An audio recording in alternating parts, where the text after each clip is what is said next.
ऐसा क्यों किया गुलशन? क्यों किया? मैंने तो तुम पर यकीन किया था।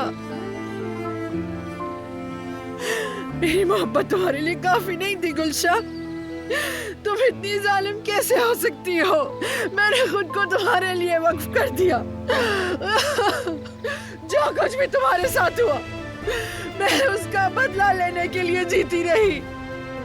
मैं अपना गम भी नहीं मना सकी, जी भर के रो भी नहीं सकी तुम्हारी वजह से। मैंने तुम्हारी बात पर यकीन किया, खुद को इंतकाम की आग में झोंक दिया। पल पल जीती, पल पल बढ़ती रही।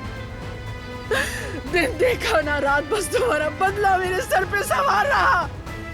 तुमने क्यों झूठ बोला? क्या कमी थी मेरे प्यार में? तुमने ये सब क्यों किया? क्यों किया मेरे साथ ऐसा गुलशन? क्यों किया मेरी बच्ची? क्यों किया?